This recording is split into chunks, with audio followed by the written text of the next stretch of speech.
Hi guys! Ngayon pala guys, maggigisa ako ng patola. Ang sahog natin itong ating sardinas na puti.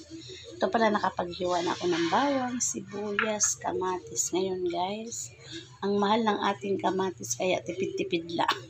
Ito 2 piraso lang yan guys. Tapos lagyan ko ng sili. Ito babalatan ko na siya guys, yung ating patola. Ito na siya guys, nahiwa ko na. Mag-start na tayo mag-isa.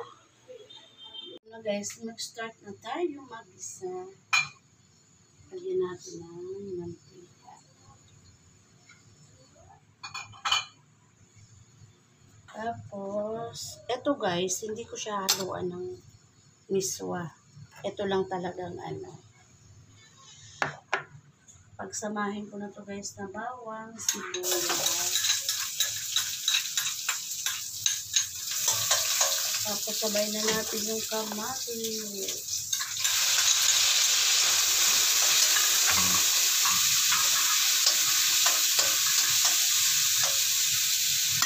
Ito guys, puputulin ko. Para may konting anghang yung atin.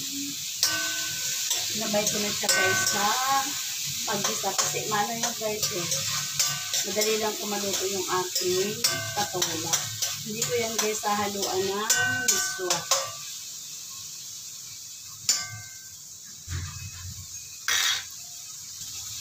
Ito pala guys, yung okra yun.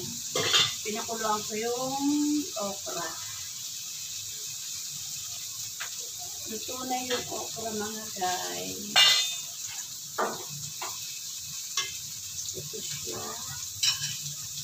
Sausaw lang to guys sa toyo na may kalamansi. Pwede rin yung bagoong guys.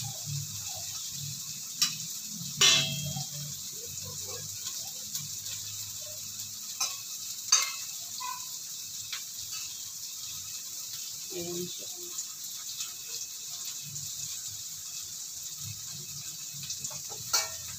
Tapos, ano na to guys? Ilagay ko na yung ating sardinas.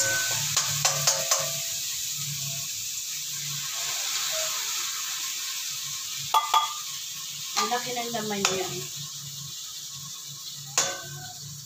Dinurog ko lang siya guys. Yung ating. Tapos, lagyan natin siya ng patis. Ayan. Tapos, lagyan natin siya guys ng ginisamis. Ito yung ating tira.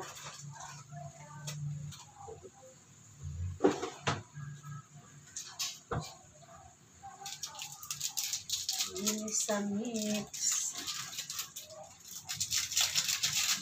Ayan guys, yung tira lang ito.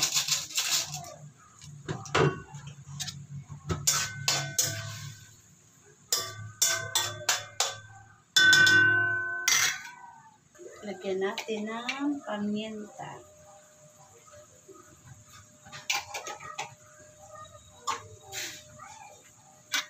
Tapos guys, ilagay na natin yung ating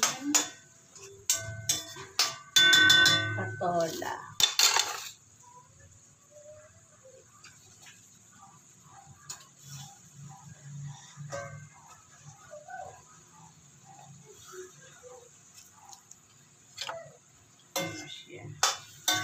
Tapos, lagyan ko lang siya guys ng ito yung isang ganito lang na tubig. Takpan na natin yung ating miswa.